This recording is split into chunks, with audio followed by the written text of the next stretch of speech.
Hi everyone. Today I have a fabulous interview to share with you. It's from a summit interview that I had with Caroline Labouchere in 2021. And if you don't know Caroline, Caroline was the first grey-haired model for British Vogue. It's a fantastic conversation. We talk about all things midlife and really helpful for you in living your best life. Hi, my name is Deb, and welcome to Women Reinventing MidLife TV, where we aim to inspire women over 50 to thrive in a meaningful life that you deeply desire and deserve.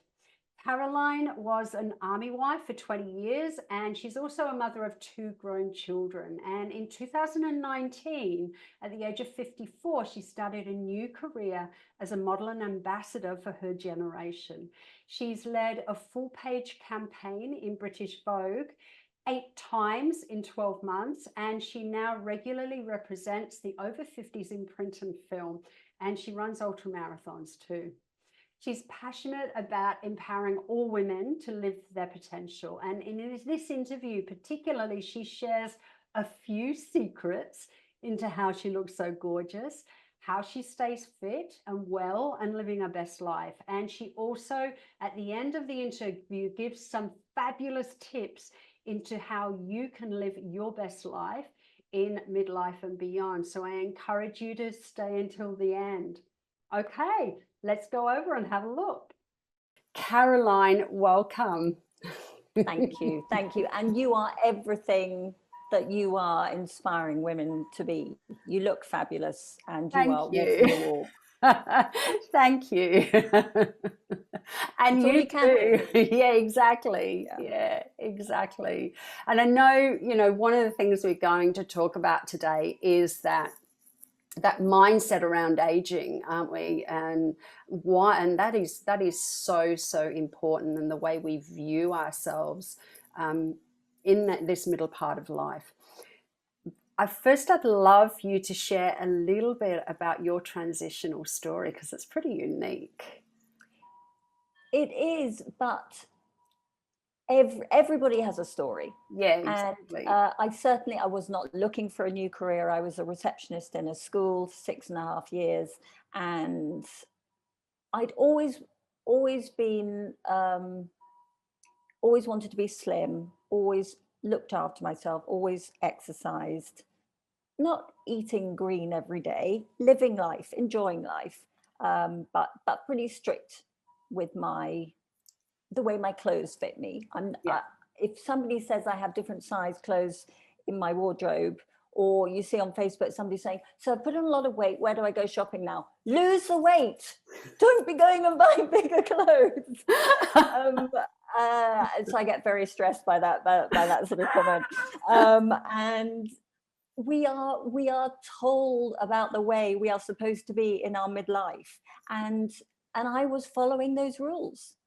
Skirts below your knees, don't show your bingo wings. I mean, really still need to kind of hide. I think I hide my bingo wings, but don't do it because somebody's telling you to do it.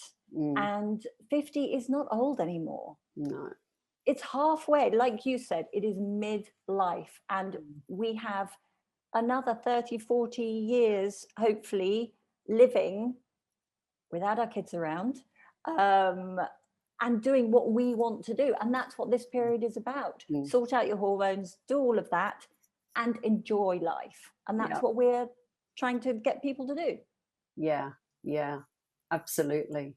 That is so true. 50 is not old. A friend of mine sent I think it was a newspaper cutting, I'm not sure which newspaper it was from, and it was a research thing done by the WHO, and they had found, and they did this research according to health and longevity, and their findings was that midlife actually begins at the age of 65. Whoa. Amazing. Yeah, amazing. But the majority you talk to, including people of our age, will say we're old. I catch my husband saying it all the time. When he's talking to somebody, he trains people, he's a triathlete, and he says, yeah, but I'm old. Like, don't say that. Don't say that. We are our worst enemies at the language that we use. Yeah. Yeah, we are. Yeah, absolutely. Language, huge part of this. I used to say that to my partner too. Same thing. He used to say, I'm an old man. I said, do not say that. Don't ever say Why that. would you say that? Yeah. I said, I don't want to be with an old man. Well, I mean, my grandmother died when she was 97. She was old. Yeah, There's a difference. that's right. Yeah, Exactly. crazy. So what took you from a receptionist in a school for 6.5 years to modeling? How did that happen? My daughter, she was working in London, and her boss was looking for a grey-haired model, and they had spoken to Maya Musk, and she had way too many zeros after her fee, in her fee, and Yeah. honestly, they flew me to London, and I sat there, and they said, so we really like you. We'd love you to do this job. This campaign's going to be in British Vogue 8 times in the first year. And I sat there and I'm thinking, well, I'll pay you. And they said, so how much would you like? And I kind of looked at David, and David looked at me. I thought, I know, £1,000. I mean, that is crazy for what I know, crazy, but it was the best day ever, and I felt that it was what I was supposed to be doing. Yeah. And I had always felt that I had, not always, but for a few years prior to that, I felt like I had this little light burning inside me, but not doing anything with it. And that had come from David losing his job, and that's a whole other story. But he lost a job. We slept on a mattress on the floor for 6 months. In Dubai, it's really hard to not have a job. And I couldn't buy my antidepressants because that medication is really expensive here also. So I was in the depths. Spoke to my tarot card reader in England, who I hadn't seen for years. She popped up on Facebook out of the blue, and she said, you need to take control. And that was a few years before, and that's what that's what put this little seed inside me. Yeah. Take control. You are in charge of you. You can't expect somebody else to be in control of you. Yeah. That's really important. It's really about taking responsibility for yourself, isn't it? Exactly. Yeah. But I never had, because like you said, I'd been an army wife. We'd been given our house every time we moved. We'd had 16 houses. You just arrive, you make your home, you leave, you arrive, you make your home. That's just the way it was. Follow your husband around, then you have children, then you're the mummy. Yeah. And then the children go, and suddenly it's a choice. What are you going to do? Are you going to sit and be glum and wait to be a granny and put on a bit of weight and just exist? Yeah. Or take hold of life and get excited about it? Yeah. And transform yourself. Yeah, exactly. You certainly did that. That's a totally different thing. I know. Totally different. Totally. And it wasn't like I had never wanted to be, well, since at 16, I wanted to be a model. I wanted to be a pop singer. I wanted to be all sorts of things. But in my adult life, it had never occurred to me, show me a camera and I'll turn around. We were not brought up in that era of selfies. Yeah, wow. I still have to take 10 or 20 to get a good one. But that's what you do. I try not to use filters though. Yeah, it's a slippery slope. Oh, wow. Yeah, so it's really important to take responsibility for our own life, and it's time, and really it is time. I think, if I think back to my life before now, when my kids were younger, I've always put my kids first, but I think sometimes I used to use my kids as an excuse. I can't do that because I've got the kids to think of, and I honestly think that I used to used my kids as an excuse sometimes for not getting out there, not doing something a bit different, not challenging myself. And that totally changed once I grew up. But also, you have to accept that there are different stages in your life. Yeah. I am a very different person now to the person I was in my 30s, 40s. But my circumstances didn't allow me to be the person I am now. Yeah. So I don't think you can expect to be this full knowing who you are. Not that I do even now. I'm still learning every day. Exactly. But you can't expect to know everything in your 30s or your 40s. There's too much other shit going on in your life. Excuse my language. Just get on, get through that. Just keep moving forward. Yeah. Yeah. And then you end up in this open wide space. And it's like, oh my God, then what do we do? Yeah, I know. Exactly. That's when the real choices begin. Yeah, that's right. Wow. And so you've been busy with modeling since all that happened for you? You still going? Yes, ticking over. Dubai's a very different place. I'm pretty much the only grey model here, which is good, except sometimes I kind of feel like I'm in a no man's land because I'm not a grandmother sort of. So they draw lines on me, for example. So they'll put that, that PVA glue on that wrinkles up your skin, or they'll give me wire-rimmed glasses, which I'll have to look over. Right. So I'm in a no man's land because I'm not a typical granny-looking person, but I'm also not a mummy. Yeah, yeah. So it's so makeup. I do a lot of makeup ads. No. So, but I hope I'll be doing this when I'm 65, 70, and I just expect to become more fitting for a genre that the modeling world has. Yeah. I've no doubt you will. Honestly, it's I think society's starting to change, and you are a great representative for our generation. I think it was really good to see, and I loved looking at your webpage. Really loved looking at that. Thank you. The work Thank that you've done. Much. So, okay. So we've talked about menopause as well. How did you go through menopause?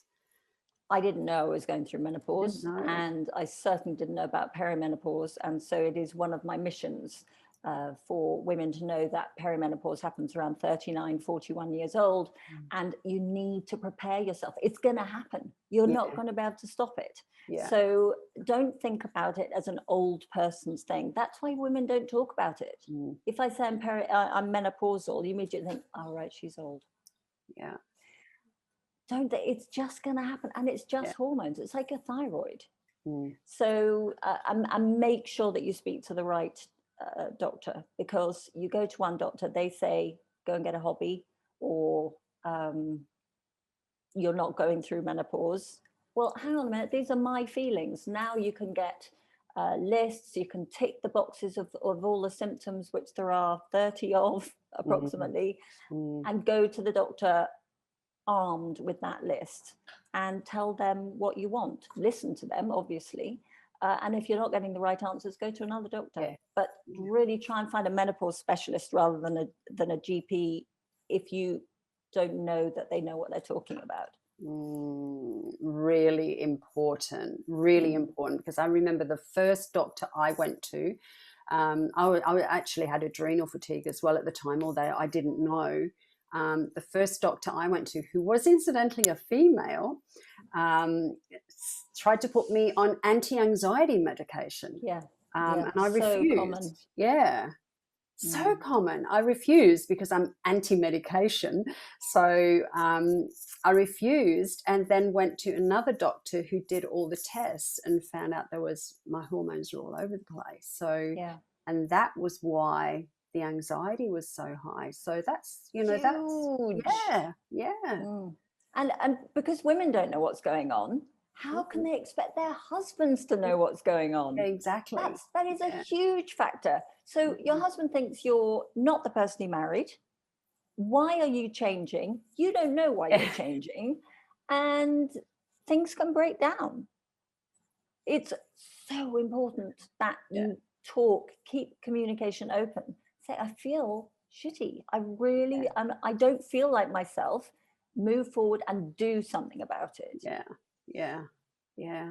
It's true. And take your husband, or let him listen to an audiobook with you. Or, you know, the car is the best place to listen to audiobooks, I find, because they're trapped. They can't go anywhere. They can glaze over, but they're still there, and then you can stop and say, did you hear that? Yeah, exactly. Really. And find one that's funny and you know, makes it, you know, as easy to understand. You don't want the heavy medical side of it. Just you feel like shit. You're used to be able to stand up and talk in front of people, and suddenly you can't. I do lives quite regularly. I can do 3 a week on Instagram, and one day I just thought, I don't know if I can do this live today. I'm feeling really anxious about this live. No reason other than my hormones are slightly out of whack. Yeah. You know, and it's just it's feelings, and you can get them sorted out. Yeah, there's so many different ways of treating it now. So many different ways of navigating that journey, because it's not an illness, it's a journey that we just have to navigate our way through. And the women who say to you, oh, I breezed through it, that's fine, but I'm on HRT, so I'm pro HRT, having spoken to many doctors. HRT looks after you for your future health, remembering that we die of heart disease, dementia, and osteoporosis. Those are the 3 things that women die of. Yeah. So if you take HRT, if that is an option for you, that will take you into your 70s, 80s, as long as you are happy to take it. And it will keep your vitality. It will protect you from all of those things. But find your doctor. And in Australia, you have some amazing menopause specialists. Yeah, we do have some amazing ones. And even, you know, my GP, who specializes in women's hormones, I was so lucky to find her. That she'd already been through menopause and adrenal fatigue and all those things. So, you know, if you can find a doctor that's actually been through it themselves, it makes a massive difference. Yes. Please send me her name, though, because I on my highlights, I have recommended menopause specialists from all over the world. If somebody sends me a recommended one, then I'll add it to that list. Oh, I've got a few I can send to you. That would be great.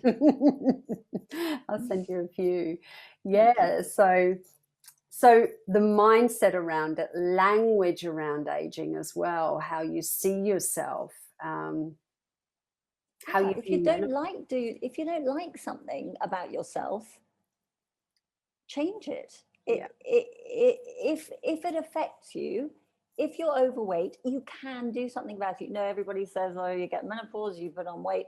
I started to put on that weight, and boy, did it not want to budge. I've been slim all my life. I run every day, and I thought it just would continue like that. I thought, oh, I'm one of the lucky ones. I'm not. I'm the same. It was a bit of a shock, because I'm the same. I know. Where did these love handles come from? Where did this muffin top come from? And literally, this is pretty much end of last year, this year. And because we're really strict, I am really strict during the week, no sugar, weekends, Twizzlers, Red Vines, chocolate, crisps, whatever I want. Then back on it again on Monday, no problem. Worked all my life. And then no. No. And so David and I have been on this 21 day, which finishes this weekend, really low carb, no sugar, 21 days, fasting every Sunday for 24 hours, intermittent fasting during the week, and writing down our carbs. And I've got one of these glucose monitor things also, just to see how glucose affects your blood sugars. And so we're doing this trial. The 3 kilos has gone. So Wow. don't tell me that mid-weight that you may experience is not possible to lose. It is. It hurts and it's no fun. But if you don't like it, do something about it. But you have to want that more than the other. Yeah. Don't you? Yeah, exactly. Yeah, exactly. And I always feel that, I feel more comfortable in my own skin in this phase of life, and more so than I have ever felt my whole life. Yeah, not the crepey bits though. But that doesn't mean, yeah, exactly. That doesn't mean Yeah. you have to accept the parts that you don't like. You can actually do No. something about it. You Yeah. can. There's not a lot you can do about crepey skin. I do lives regularly with my dermatologist, and I say to her, so what do we do about crepey skin? She says, not a lot you can do about that. No, wrong answer. Find me another answer.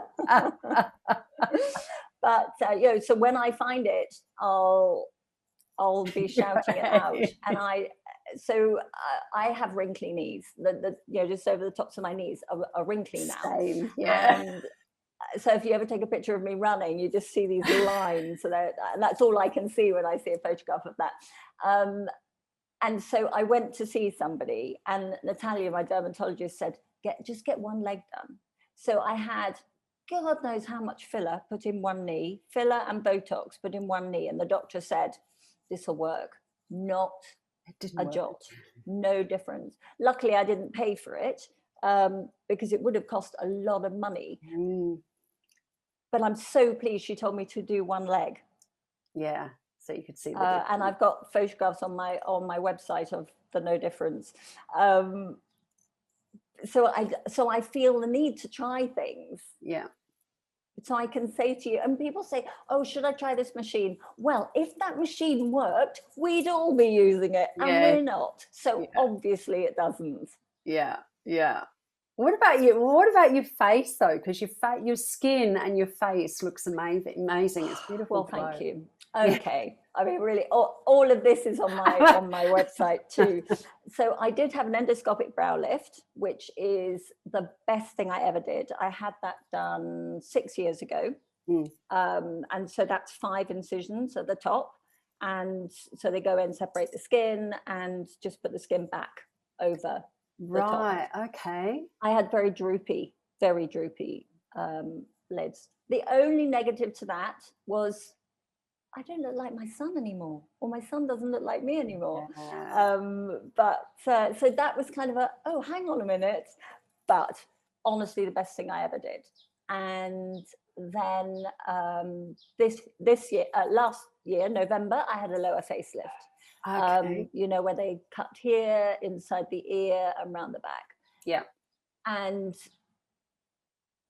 I was on Instagram 4 days after that operation. No bruising, nothing. The weirdest, I know, totally weird. So, and that, I feel it looks natural. It does. I think she has done, I've used the same doctor, Dr. Claudia, here in Dubai. She's from Brazil, and she's just magical, so subtle, and this makes me feel more youthful, because exercise doesn't really help with your face. No, it doesn't. No. Especially the running. Yeah, that's for sure. But I just want to say that if wrinkles are your bag, that's fine. I mean, you show me a picture of, for example, the first person that comes to mind is like a red Indian, an American Indian. I always get my words mixed up. And the age in the face, the lines. Yes, beautiful. Stunning. Yeah. Absolutely stunning. But I'm doing Jane Fonda. Good on you. Yeah. And you're doing Jane Fonda really well. Thank you. Really well. I was great before her, but no, she's incredible. So yeah, I'm going that route. Is there anything that you'd like to leave our audience with before we finish? Any tips you want to give them? My 3 top tips would be definitely find a recommended menopause specialist. Do you, and we are all individuals. Don't give each other a hard time for doing you differently. Do you your way, and be proud about it. and use the right words. What you say Yeah. to yourself and to others really matters. Yeah. Yeah. Absolutely. Did I Yeah. get those right? Yeah, you did. That's what you told me they were. Good, good. That's What's it called? Brain fog, one of the symptoms.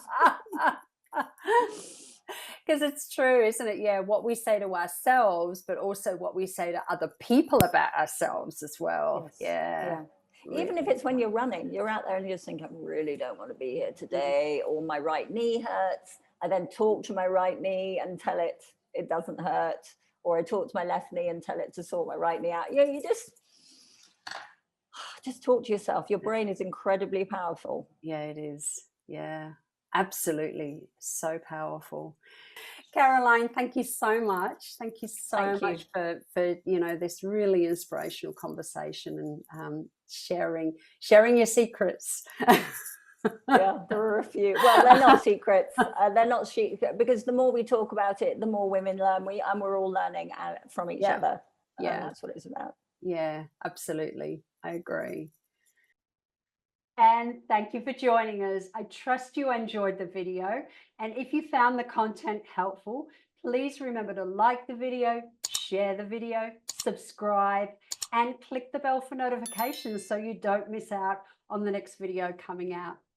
Lots of love to you, and I'll look forward to connecting next time. Bye-bye.